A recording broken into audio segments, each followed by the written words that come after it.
Welcome back to English from A to Z. Have you ever found yourself in that familiar, kind of frustrating spot? You're maybe staring at a stack of heavy grammar books or endless vocabulary lists, and that little voice in your head just pipes up with, ugh, I'm just too lazy for this. Oh, definitely. Learning English feels like this impossible mountain to climb. It's a deeply relatable moment, isn't it? It absolutely is. I mean, that scenario isn't just common, it's almost universal for adult learners, especially. Right. You have this intense desire to master English, open up a whole world of communication, travel, whatever it is for you, Yeah, the dream is big. only to feel utterly defeated by methods that seem designed for someone else, someone with like infinite time and energy. Exactly. We've been sort of conditioned to believe that learning, especially something as complex as a new language, it has to require this Herculean effort, intense discipline, pushing through boredom. Right, like it has to be hard work. Yes. And society often frames laziness as this ultimate enemy of progress. It pushes us towards the idea that only sheer willpower and brute force study yield results. Mm-hmm. But what if that conventional wisdom is not just wrong, but maybe actively counterproductive for most of us? Okay, so that's the core of our deep dive today. If you've ever thought, I am lazy, but I want to be good at English, then you are in precisely the right place. Seriously. You're definitely not alone. You're not alone in feeling that those traditional approaches, the dense textbooks, the rote memorization, they feel like a chore, Yeah. a burden, or just plain unsustainable for busy adults. They really do often feel like they were created for full-time students, not for someone juggling work, family, hobbies, and, well, 100 other daily responsibilities. And when those methods fail, which they often do, it's so easy to internalize it, isn't it? To feel like you are the problem, Oh, that absolutely. you lack the discipline or maybe even the intelligence.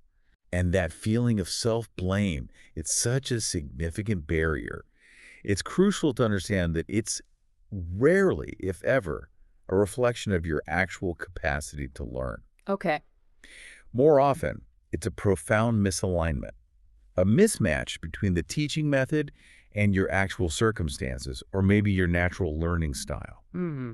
These traditional methods, they inadvertently create this huge cognitive load and what we call an affective filter. Effective filter. Yeah, it's like a psychological barrier of stress and anxiety. Yeah. And it pops up before you even truly begin learning sometimes. Wow. And this filter, it actively inhibits the natural processes of language acquisition. It makes it harder to actually absorb anything. Well, today we're here to fundamentally flip that entire script. Because what if your perceived laziness isn't a flaw at all? Interesting twist. What if it's actually a signal, a guide maybe, pointing you towards a much smarter, more efficient way to learn? Mm. We're going to dive deep into a truly special approach, what we're affectionately calling a special method for smart, lazy people. I like the sound of that. Smart lazy. It turns conventional wisdom completely on its head. It shows you how to leverage what you might have always seen as a weakness into, well, an incredible strength, leading to genuine English proficiency. And what's truly fascinating here is how this approach redefines what effort and discipline actually mean in the context of language learning. How so? Well, it shifts the focus from just perceived exertion, which, let's face it, often feels like a punishment. Yeah, homework. Exactly. It shifts it towards strategic engagement and natural integration, making the process not only more effective, but also, crucially, genuinely enjoyable, sustainable. Enjoyable, learning grammar. Well, maybe not grammar in the old sense, Yeah. but the process of getting better at English. It's about working with your brain's natural tendencies, not fighting against them. Okay, I'm intrigued. And you mentioned a secret. Yes. As we unpack these insights, we're going to unveil a powerful yet incredibly simple underlying secret. It's the thing that makes all these lazy methods work perfectly. Ah, the key that unlocks it all. Exactly. It's the foundational principle that ties everything together. So, our mission today is to extract actionable insights for anyone who wants to gain knowledge quickly, effectively, and importantly, without ever feeling overwhelmed again. Sounds like a promise many listeners will be eager to hear fulfilled. Get ready, because this deep dive, I think, is going to fundamentally transform how you think about learning English. And maybe, just maybe, how you approach any new skill or goal in your life. Okay. So, to really get our heads around this shift in perspective, let's start with a story. It's a story that I think really echoes the journey of so many of you listening right now. Stories are always powerful for understanding. This is the story of Kenji, a man from Japan. Now, Kenji, he harbored this dream, a really expansive one. He wanted to travel the world. A common dream. Yeah, but not just, hitting the tourist spots. He wanted to genuinely immerse himself. Imagine yourself like wandering through those bustling markets in Bangkok or navigating the ancient streets of Rome. Getting off the beaten path. Exactly. Or chatting with locals in some cozy cafe in Paris. For Kenji, this dream wasn't just about seeing places, it was about connecting with people, The human element. communicating across cultures, truly experiencing the world beyond his home country. And to do that, he knew deep down, English proficiency was essential. It's often the key, isn't it? The lingua franca for travel and connection. It was the key to unlocking those connections, navigating unfamiliar places, turning a simple trip into like a profound personal adventure. That kind of dream, that's an incredibly powerful intrinsic motivator, isn't it? Intrinsic. Yeah, meaning it comes from within. It transcends those often dry, extrinsic motivations we usually associate with learning, like, getting a better grade or passing some exam. Right, not just ticking a box. Exactly. Yeah. This kind of personal, tangible goal is what truly fuels sustainable progress in language acquisition. It gives you that why. Makes sense. However, the initial path many people choose to reach such a dream, well, it's often the very one we're critiquing today. They apply these traditional academic methods to a deeply personal and practical goal. Creating a disconnect right away. Precisely, a disconnect from the start. And Kenji's initial approach was, unfortunately, the old way.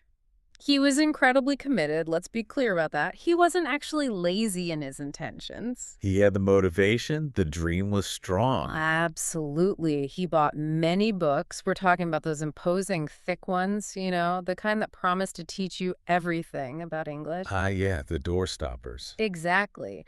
Full of dense grammar rules, subjunctive moods, passive voices, conditional clauses, all presented in these abstract charts and complex explanations that make your head spin. Detached from real usage. Totally.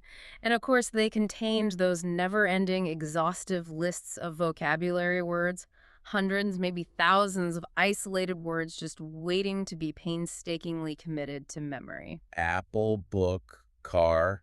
Apple, book, car, desk, elephant, he'd repeat.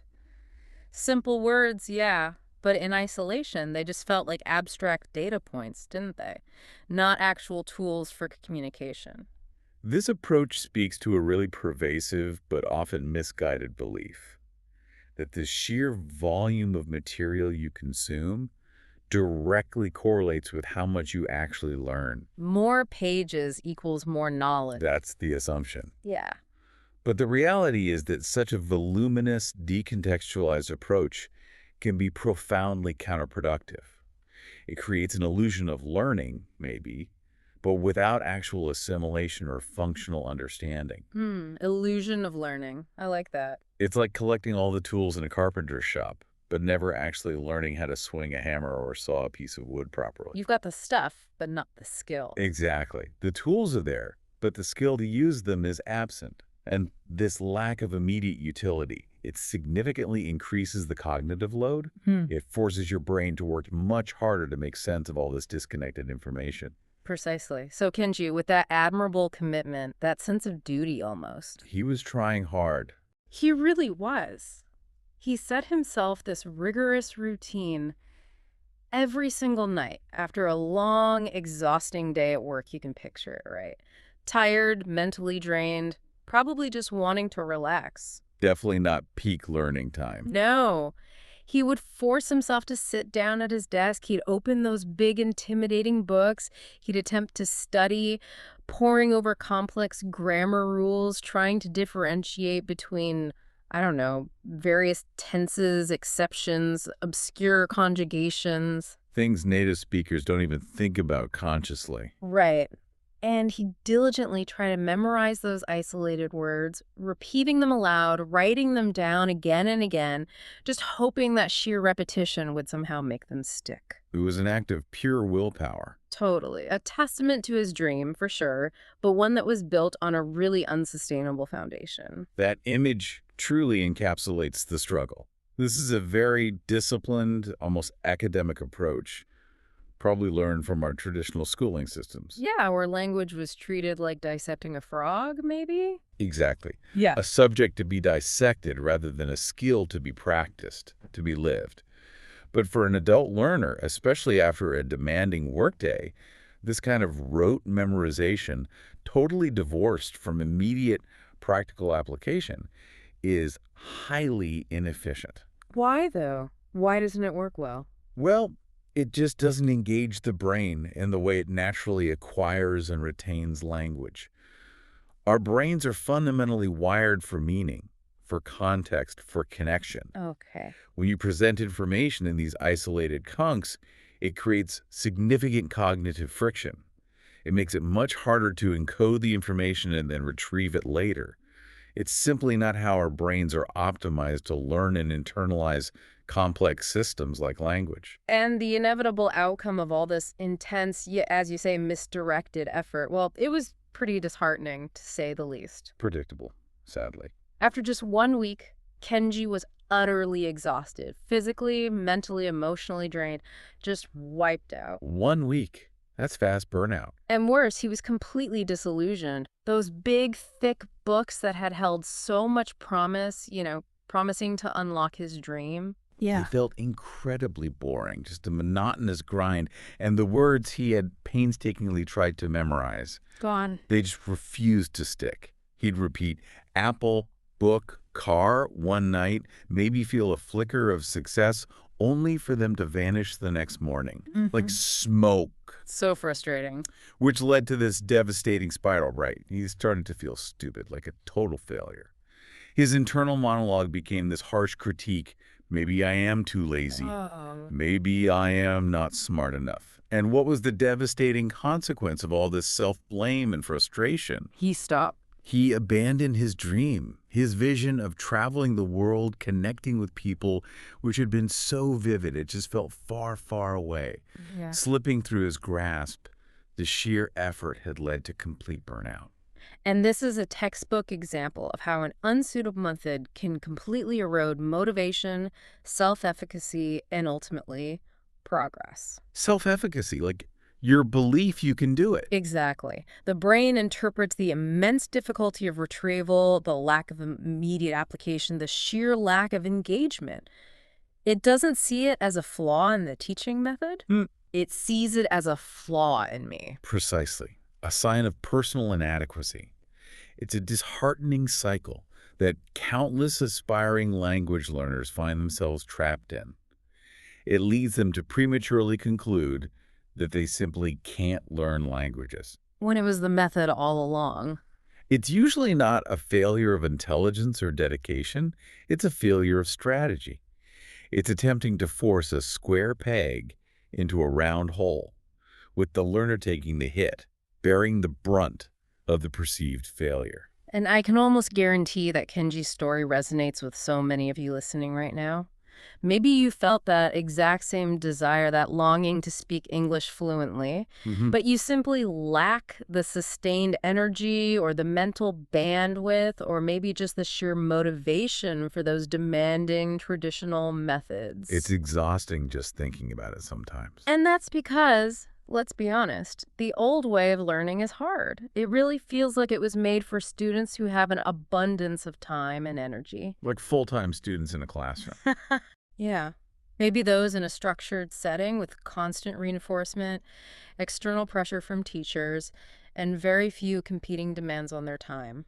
It's absolutely not designed for busy adults like us. Juggling everything else. Right, who have complex lives and limited discretionary time and energy. And it's certainly not made for lazy people, or rather, let's rephrase that. For smart, lazy people. Exactly, for smart, lazy people, those who are astute enough to realize there has to be a more effective, more sustainable way to achieve their goals. It raises a crucial question that we as educators and learners maybe rarely confront. Why do we as a society continue to cling to these, frankly, antiquated methods when they so demonstrably fail the majority of adult learners? That's a good question. Inertia? Maybe. Yeah. The traditional classroom model, with its heavy emphasis on grammar drills, isolated vocabulary lists, abstract rule following, it feels like a relic of a different era. For busy individuals, the key isn't necessarily more time or more heroic effort. It's about employing more effective, more integrated, and crucially, more sustainable approaches that fit seamlessly into their existing lives. It's about leveraging efficiency, not just endurance. And here's the pivotal realization. This is the true turning point where this deep dive really begins to shift our perspective. Kenji's problem wasn't his laziness, not at all. Despite what he told himself. Right. His problem, his major roadblock, was his method. He was attempting to climb a huge mountain in one day, an unsustainable, exhausting, and frankly illogical approach to a long-term goal like language fluency. Of course he got tired. Of course, he felt overwhelmed and eventually gave up. It's an approach that sets pretty much anyone up for failure. This is where we need to stop blaming ourselves, stop internalizing those perceived failures. And start questioning the process itself. Exactly. It's about being smart enough to know when a strategy isn't working and having the courage to seek out a better one. And if we connect this to the bigger picture, this is a profound insight that extends far beyond just language learning. How so?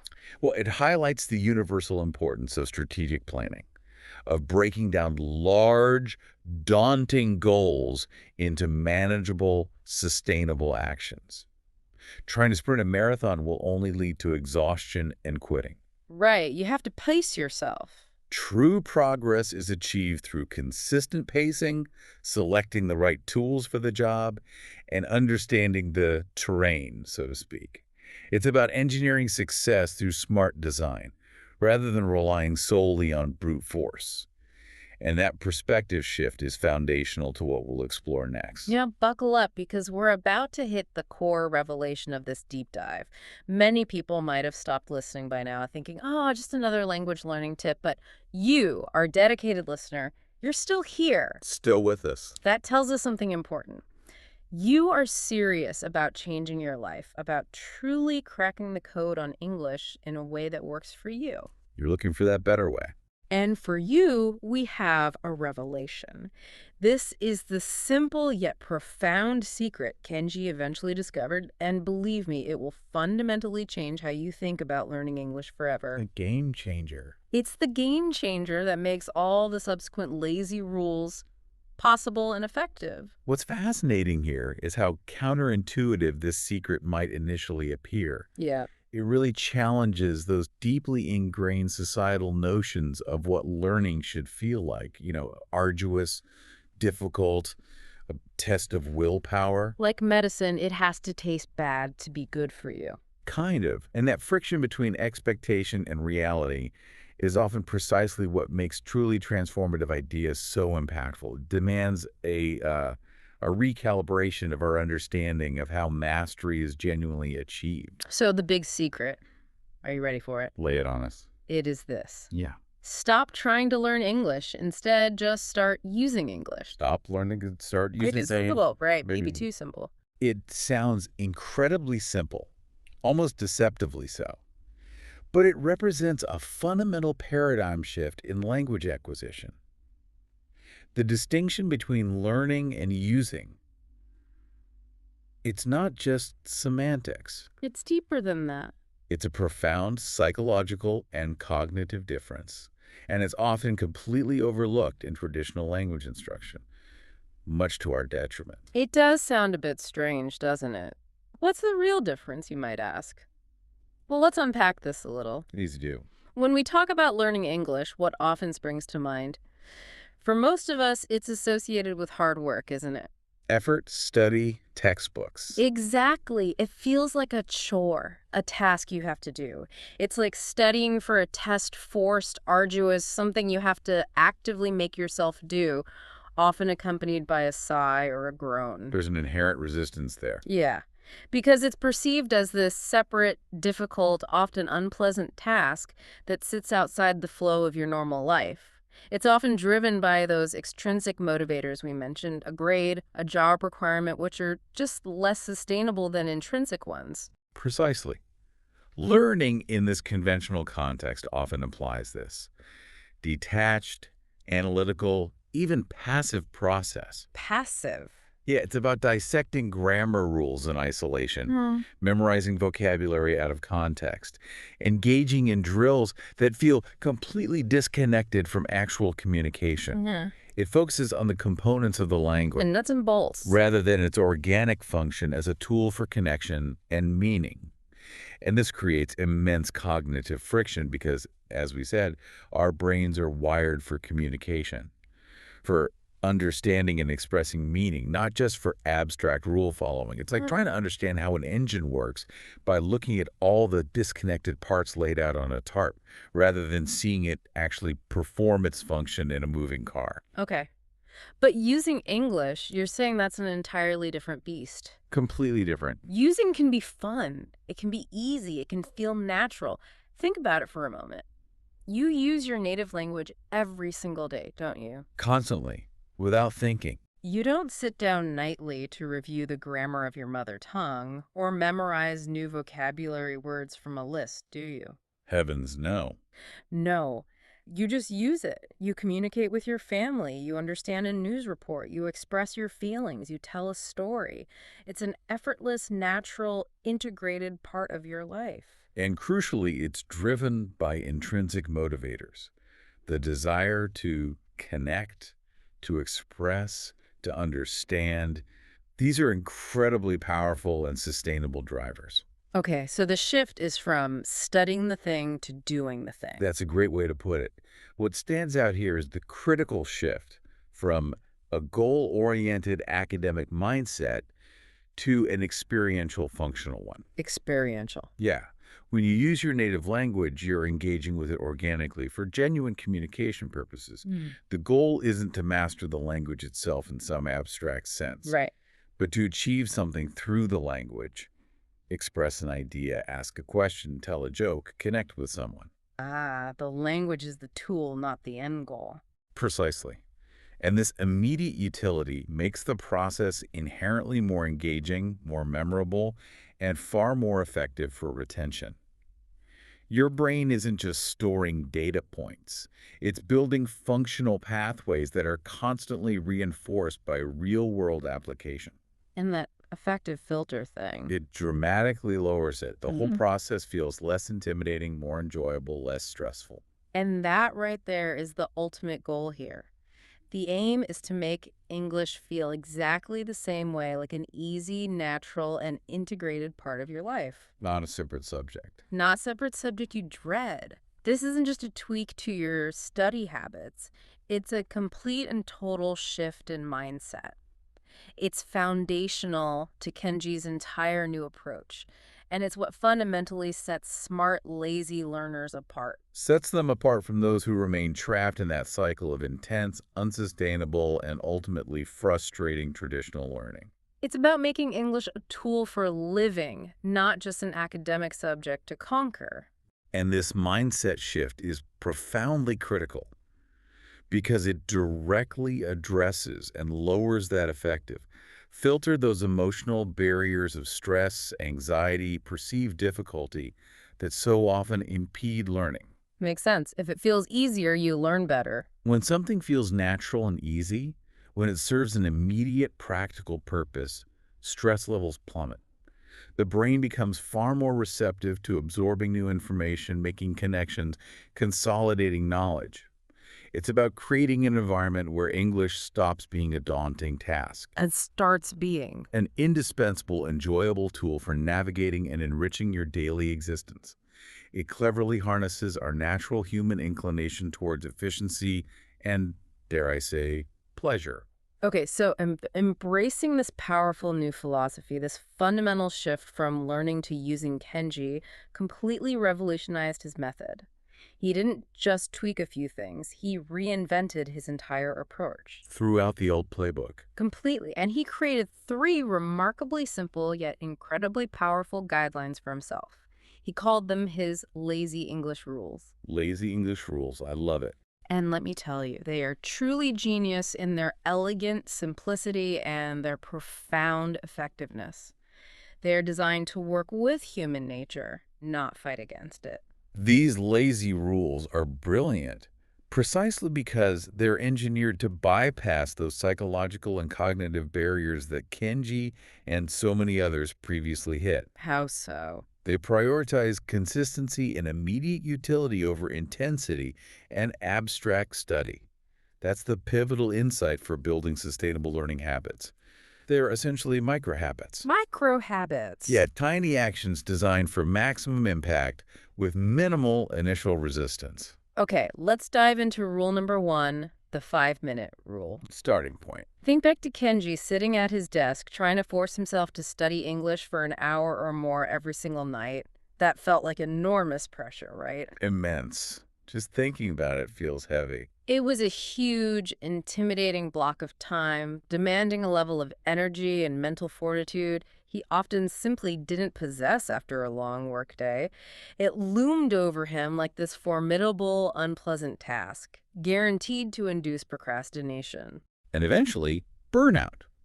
The activation energy required to even start such a big task is often immense. Activation energy, like getting the engine started. Exactly. The problem with setting such a high bar, like committing to an hour of study, especially for something perceived as difficult or a chore, is that it immediately triggers immense resistance from your brain.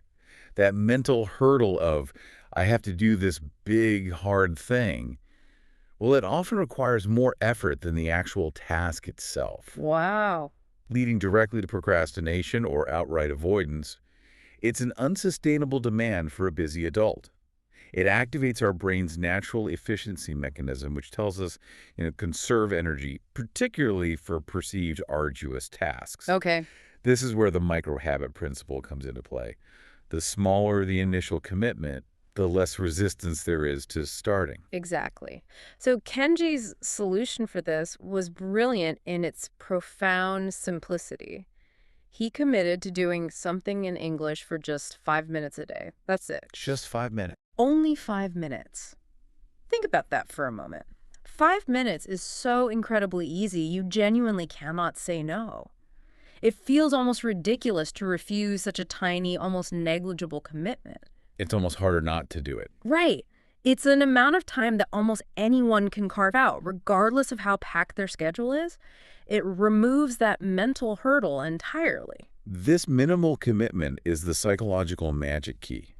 It drastically reduces the activation energy required to begin, making the act of starting almost effortless. 5 minutes.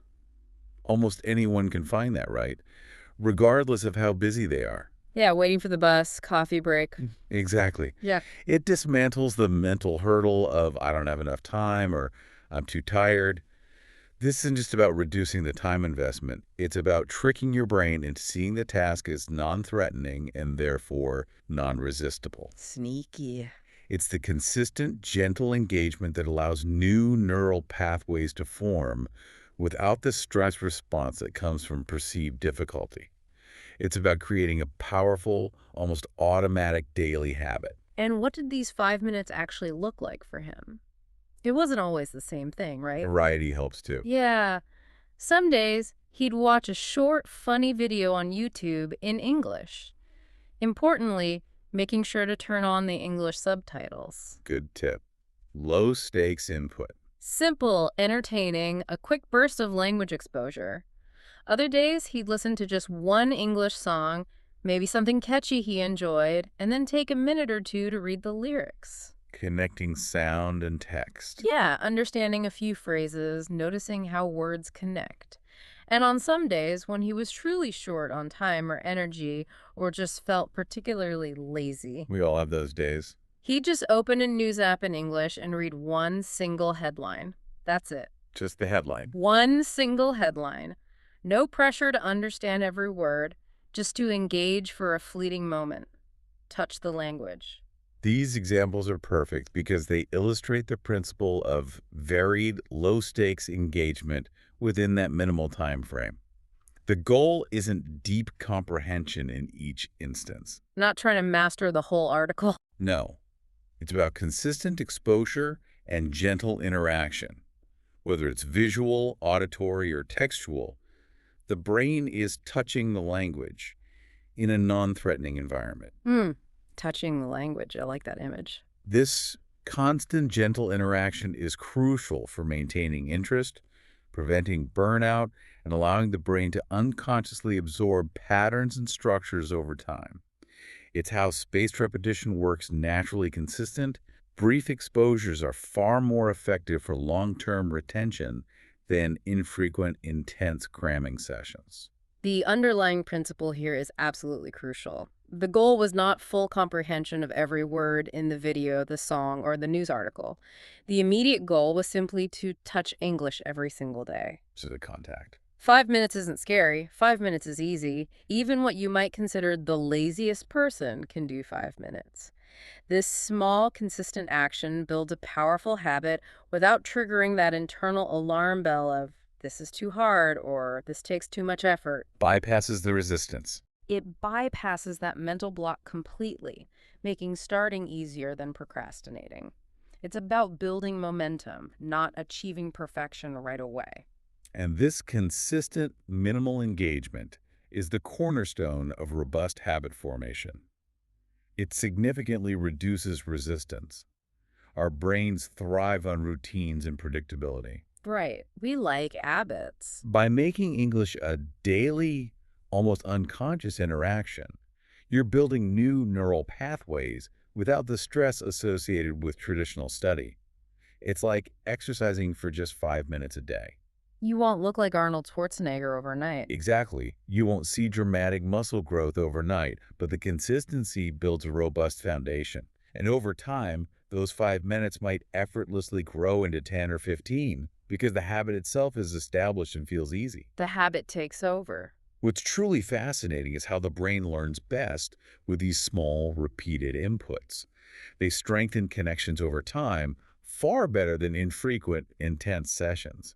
It's the micro-habit strategy, leveraging our natural efficiency to build sustainable progress. Okay, rule number 2, the one-sentence rule. Moving from exposure to active use. Remember those long, disconnected lists of words Kenji tried to memorize? Apple, book, car, desk, elephant. We've all been there, right? Painfully familiar. It's incredibly boring, isn't it? And what's the inevitable outcome of learning words in isolation like that? You forget them almost immediately. You quickly forget them. They exist as these abstract data points just floating around, disconnected from any real-world context, any situation where you'd actually need to use them. It's such an inefficient use of precious mental energy. This highlights a critical flaw in traditional vocabulary acquisition. Words learned in isolation are, by definition, almost useless for actual communication. Useless. Strong word. Well, functionally useless. The brain struggles immensely to encode and retrieve information that lacks context, personal relevance, or a functional connection to other concepts. It's like trying to memorize individual pixels without knowing what the complete image looks But like. you need the picture. Our brains are built for meaning and pattern recognition. Isolated words provide neither. They create significant cognitive load without the benefit of a functional output. Precisely. So Kenji's solution for this common problem was elegantly simple, yet profoundly impactful. Instead of those exhausting lists, He learned he learned one useful sentence each day. Just one. But, and this is crucial, this wasn't just any sentence, it had to be a sentence he could actually use. Ah, the utility factor A again. sentence that would serve a real-world immediate purpose, empowering him in his journey to communicate. The usefulness was the key motivator and the anchor for retention. This emphasis on immediate utility is paramount. It fundamentally shifts the focus from passive accumulation of vocabulary, which, let's face it, is often a burden, to active practical application. Getting your hands dirty with the language. Exactly. When you learn something, you can immediately integrate into communication. You're not just memorizing words, you're acquiring a powerful tool for interaction. Mm. This provides immediate feedback. It reinforces the learning through real-world usage, and it intrinsically motivates you because you see the direct benefit. You see it working. It moves from declarative knowledge, just knowing about the language, to procedural knowledge, knowing how to use it effectively. Let me give you some specific examples that Kenji adopted. These are brilliant. One of his very first useful sentences was, "Could you speak a little slower, please?" Ah, yes. The lifesaver sentence. Think about that for a second. This sentence is pure gold. It's a fundamental conversational strategy. It immediately empowers you to participate in a conversation, to interact, even if your English isn't perfect. Even if the other person is talking a mile a minute. Exactly. Even if the native speaker is speaking at lightning pace. You're no longer paralyzed by fast speech. You have a practical, polite tool to manage the conversation, to buy yourself time, and to ensure comprehension. It's an essential bridge builder. This is a perfect example of a high-leverage sentence. It empowers the learner to control the pace of interaction, thereby drastically reducing anxiety and creating a more comfortable, less intimidating environment for practice. Takes the pressure off. It turns a potential communication breakdown into a proactive learning opportunity. Instead of feeling overwhelmed and retreating, you gain agency in the conversation. This fosters confidence, which is such a powerful psychological factor in language acquisition. It's a tool for active participation, not just passive listening. Absolutely. And another day, he learned, what do you call this in English? The classic, direct vocabulary acquisition. Another incredible practical sentence. Now, instead of just pointing silently or getting stuck or feeling embarrassed, They've all done the pointing thing. totally, Yeah. he had a direct, polite, and effective way to learn new words directly from real people in real situations, exactly when he needed them. He was turning every interaction, every curious moment into a mini lesson. Learning on the fly. An opportunity for natural acquisition, rather than waiting to look it up in a dictionary or some boring list later. It's learning on demand, driven purely by curiosity. These two sentences alone powerfully demonstrate the impact of practical application over passive accumulation. They are not merely vocabulary items, they are foundational conversational strategies. Building blocks. Exactly. Knowing 365 such sentences after a year, as Kenji would by consistently applying this rule, equips you with the ability to navigate a vast array of common social and travel situations, far more effectively than merely knowing 3,000 isolated words you can't actually weave into a coherent thought or use in a real-time exchange. Right. Words are useless if you can't connect them. It's about functional language. It's about fluency in real communication, not just having a static lexical inventory. You're building an arsenal of genuinely useful conversational tools. Think about the significant compounding impact of knowing just one useful sentence daily. After a year, you would possess a repertoire of 365 highly useful practical sentences. That adds up fast. You could navigate a multitude of situations with those.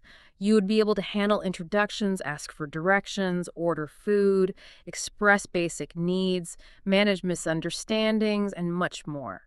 This is so much better, so much more powerful than knowing 3,000 disconnected words, but not knowing how to use them in a sentence. Not knowing how to string them together. Not knowing how to actually communicate in a fluid, natural way. It really is the difference between having a pile of raw ingredients and actually knowing how to cook a delicious meal. That's a great analogy.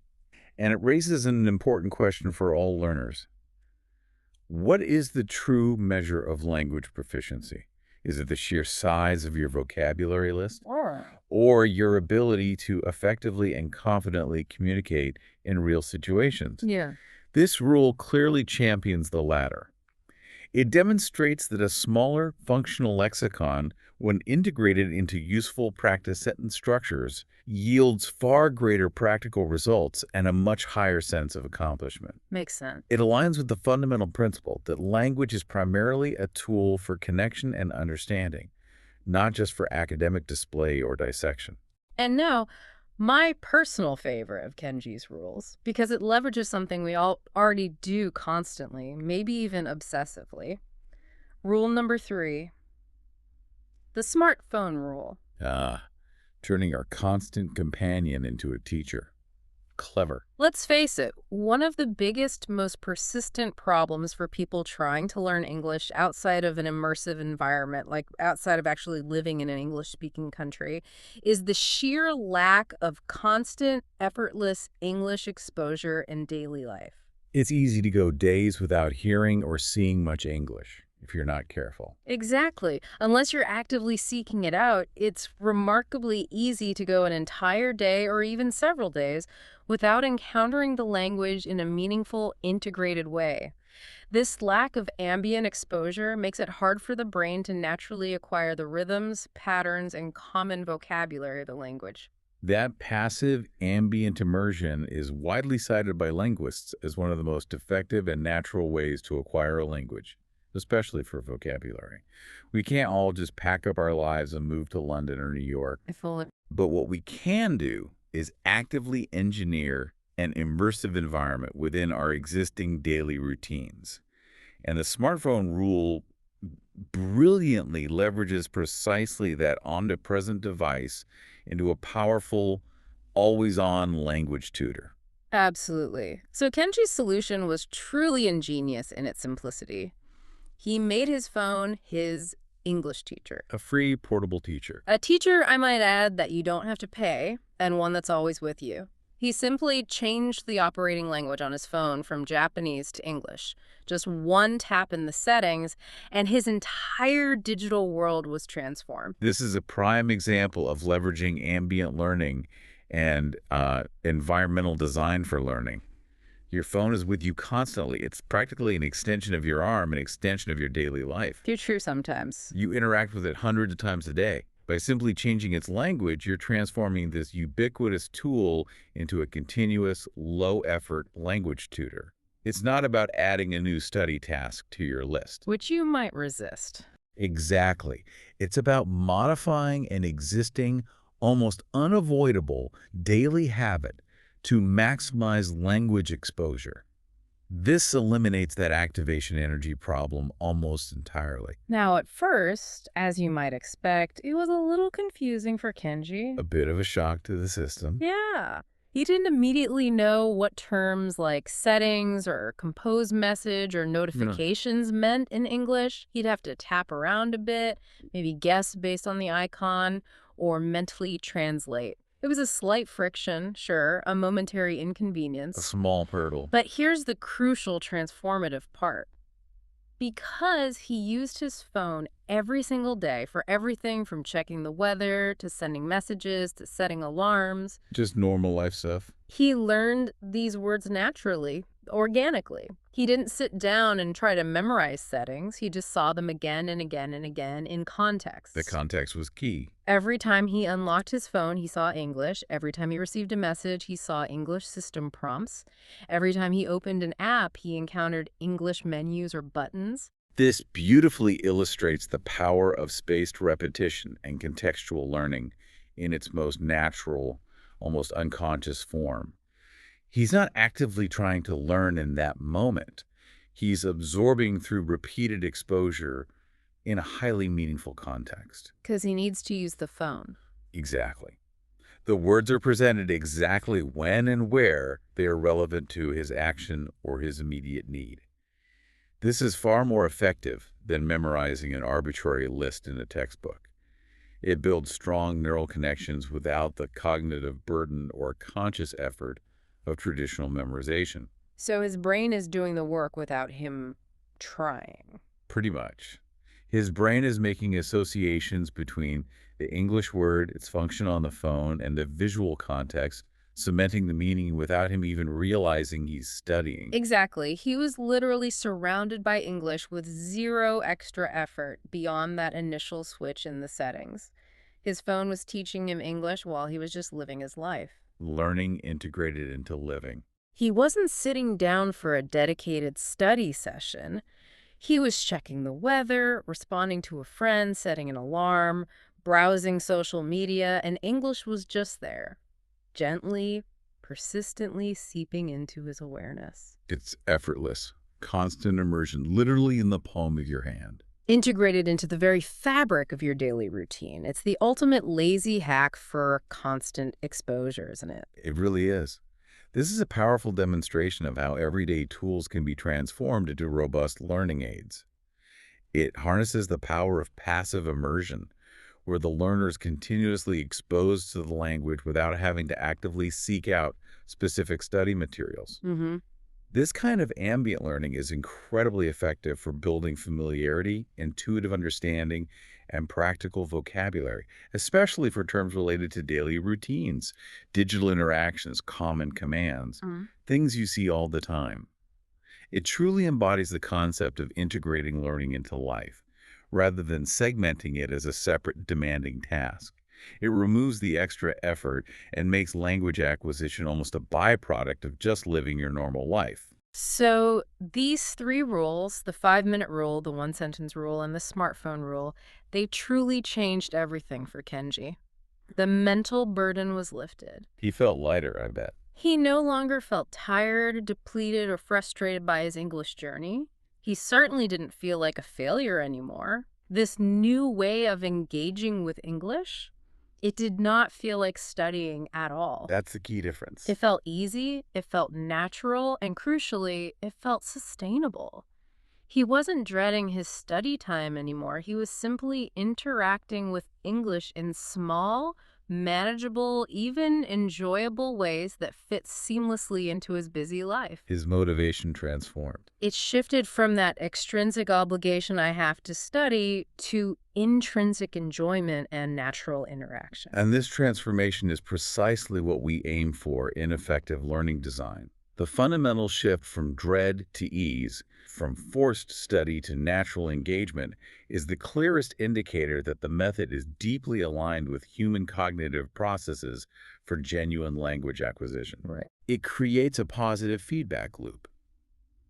These small successes fuel further motivation, which leads to more engagement, which prevents the burnout and self-blame that those traditional high-intensity methods so often induce. He wasn't just learning English anymore, he was living English, even in small daily doses. And after just a few months of consistently applying these lazy rules, something absolutely amazing happened. A real payoff. A moment of truth. Kenji had a real-world breakthrough. A moment that didn't just validate his new approach, but absolutely electrified his motivation. He was in Tokyo, just going about his day, and he encountered a tourist from Canada who was clearly lost. Ah, the classic scenario, opportunity knocks. Imagine that moment.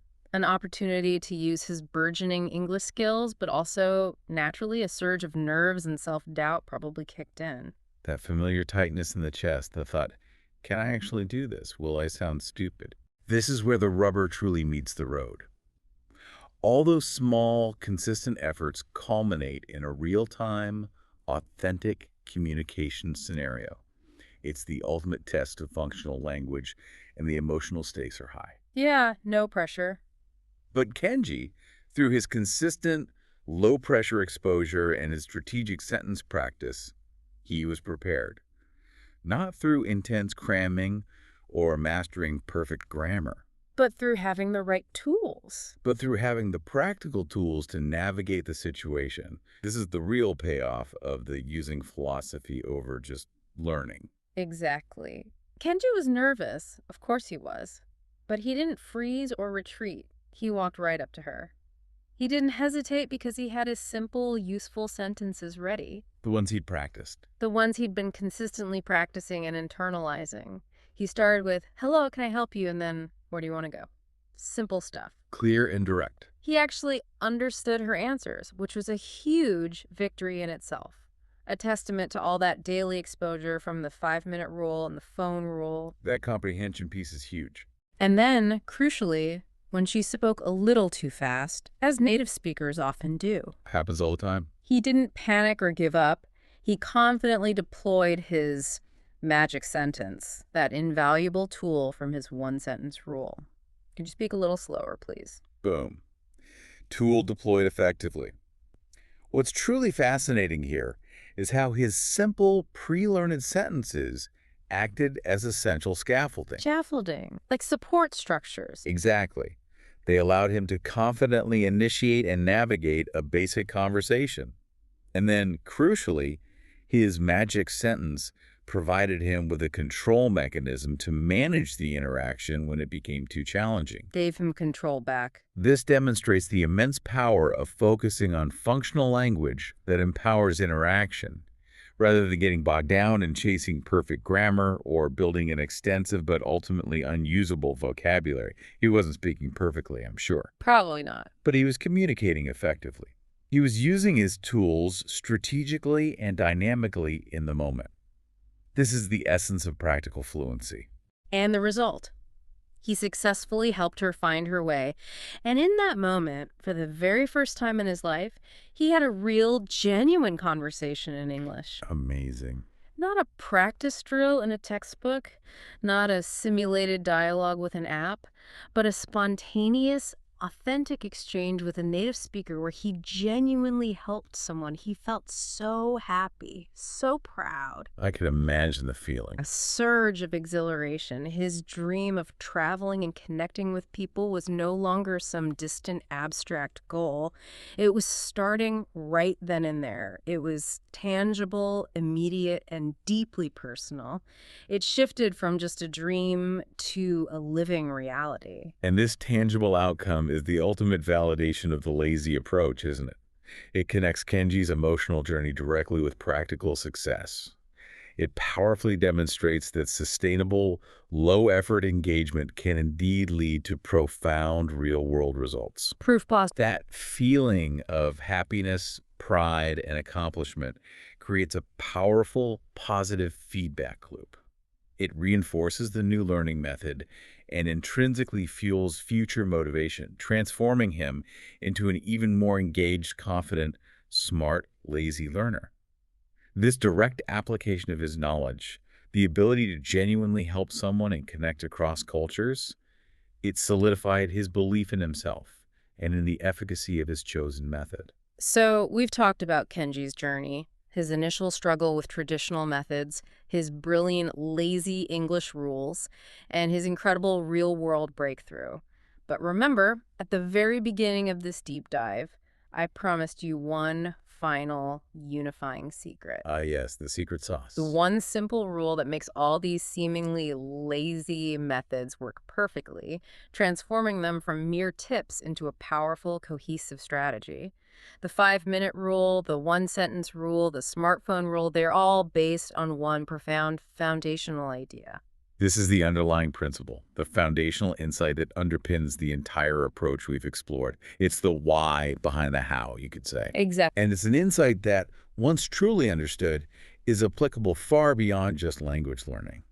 It's a core truth about human behavior and effective progress, really. Are you ready? Because this is truly impactful. The secret is consistency over intensity. Consistency over intensity. Let me say that again because it's that critically important and it often goes against everything we've been taught. Consistency over intensity. This principle, when truly understood and wholeheartedly embraced, has the power to change everything about how you pursue any long-term goal.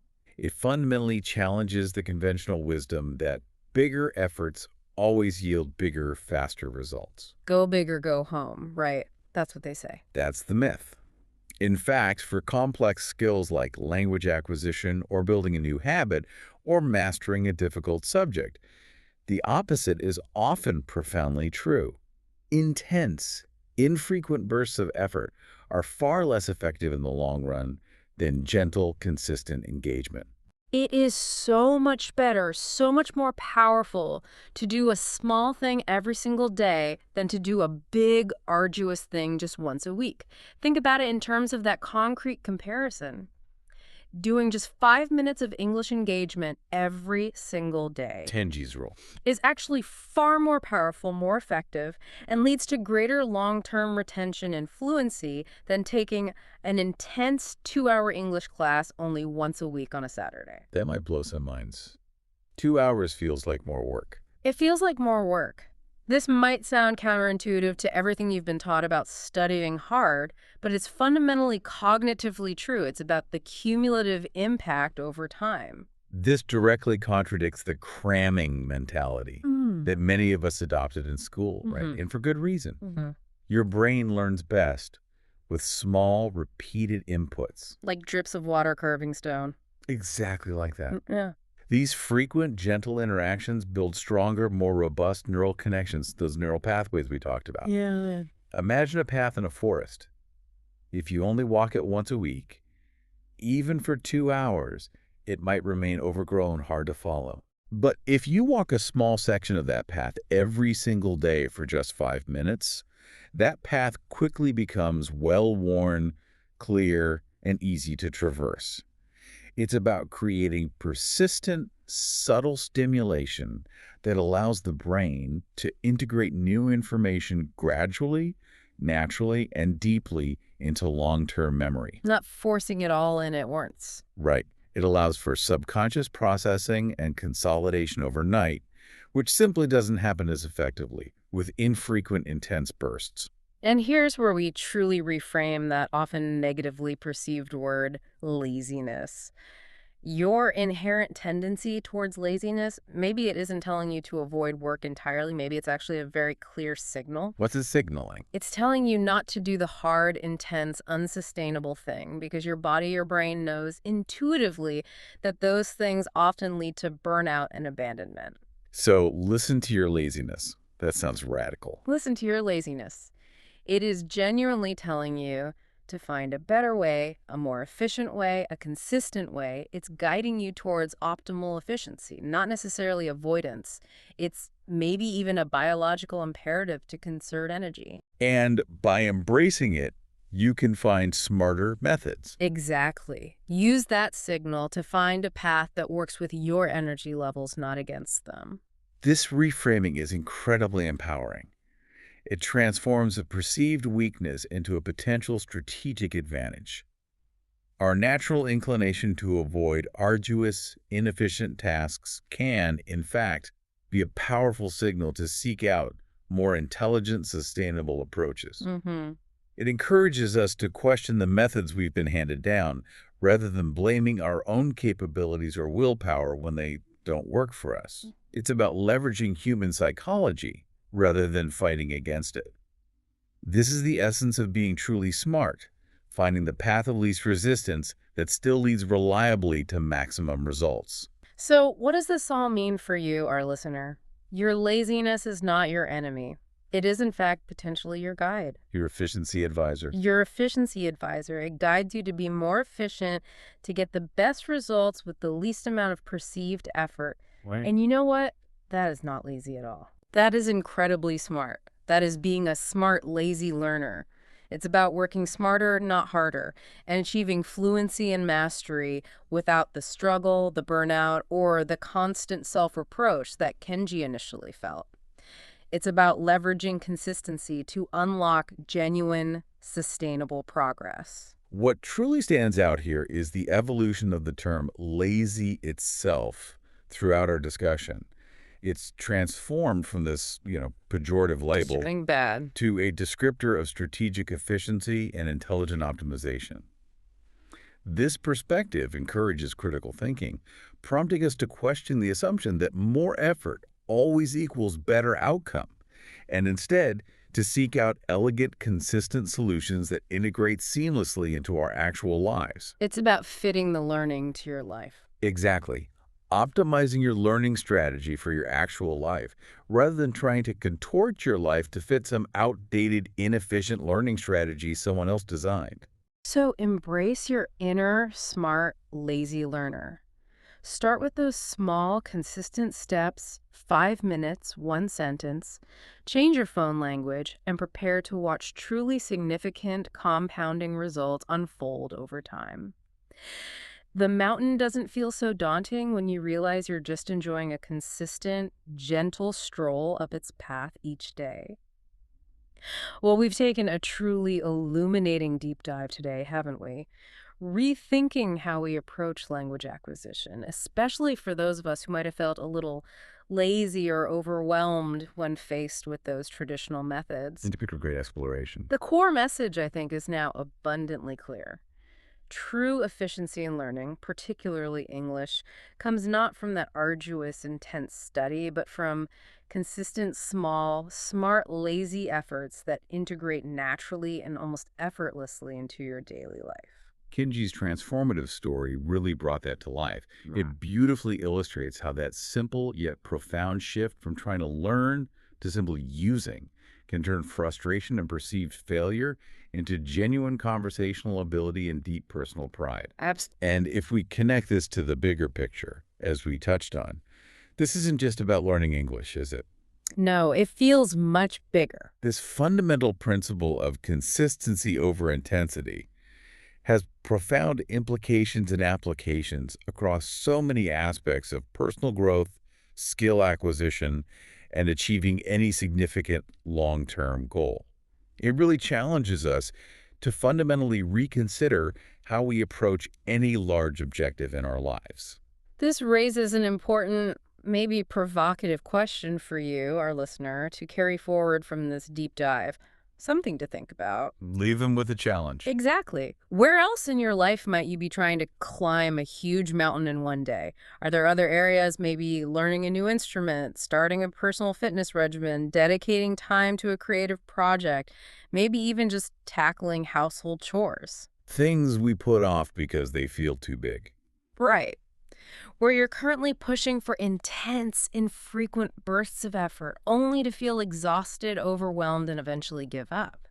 How could embracing this powerful idea of consistency over intensity, guided by a newfound appreciation for smart laziness, transform those other areas of your life? Hmm. What incredibly small, consistent input could you commit to starting today, maybe even just for 5 minutes, that would yield significant, almost effortless, and sustainable results over time in that area? Consider the quiet, unstoppable power of just 5 minutes a day applied with consistent dedication to anything that truly matters to you. The cumulative effect of these seemingly insignificant, consistent actions far, far outweighs the occasional, intense sprint that leaves you breathless. It's about building that unstoppable momentum. Establishing an organic rhythm and allowing incremental progress to become a natural, deeply sustainable part of your journey, leading to mastery in ways you might never have thought possible before. It's about making progress a part of who you are, not just something you occasionally do. It's a powerful thought, isn't it? That the most effective path to your biggest goals might just be paved with the smallest, most consistent steps. So keep going, keep growing the smart, lazy way.